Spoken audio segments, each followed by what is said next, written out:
Today, anime is a multi-billion-dollar juggernaut dominating the global box office. But if we rewind to the commercial birth of the medium in 1917, there were no computers. There wasn't even standard animation paper. To understand how grueling this process was, look at this diagram. Early animators would literally draw a frame on a crude chalkboard, erase a tiny piece of the limb, redraw it, and snap a single photo. 3 artists pioneered this intense wrist workout of a process: Oten Shimokawa, Seitaro Kitayama, and Junichi Kouchi. Because they had to manually wipe away their previous work to create the next frame, they generated no master cells. This lack of physical materials made the art form incredibly fragile, and scaling up into an actual industry felt nearly impossible. And then the Earth erased the rest of it. In 1923, the Great Kanto earthquake devastated Tokyo, collapsing the few existing animation studios and incinerating their master film reels. Almost all of that early history vanished. The oldest surviving commercial anime, a short called Namakura Gatana, was considered completely lost until a single copy was randomly discovered in an antique shop in 2008.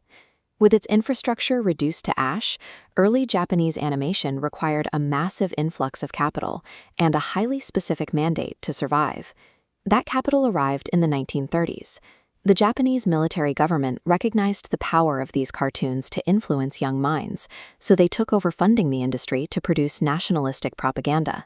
Suddenly, animators went from scraping chalk to having access to unlimited government budgets, eliminating their foundational financial constraints almost overnight. By 1945, military money fueled a major technical leap with Momotaro's Sacred Sailors. Animators achieved incredibly fluid character motion and mastered complex shadow techniques across large-scale backgrounds. While the historical context is incredibly dark, producing Japan's first feature-length animated film forced these artists to scale up their storytelling and master the heavy production mechanics the industry would rely on for decades.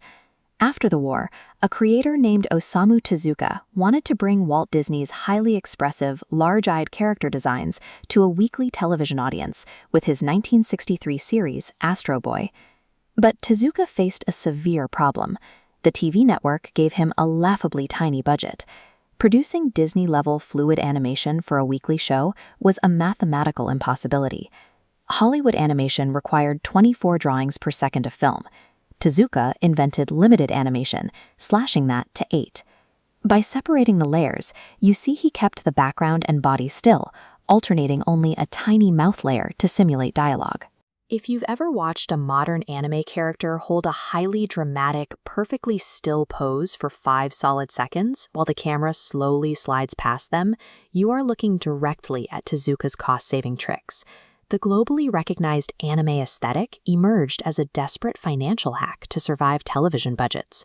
By standardizing these production shortcuts, Tezuka lowered the financial stakes for every studio that followed. Because it was now affordable to fail, the industry entered a period of aggressive creative risk-taking throughout the 1970s and 80s. Entirely new genres exploded out of this system. Studios produced realistic political sci-fi epics like Mobile Suit Gundam, alongside domestic family sitcoms like Saze-san, which is still airing today with over 8,000 episodes. Not everyone accepted the television hacks, though.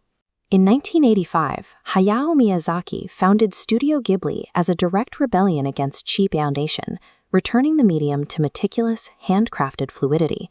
The industry split into 2 distinct paths: a high-volume, hack-driven television pipeline running parallel to uncompromised high-art cinema.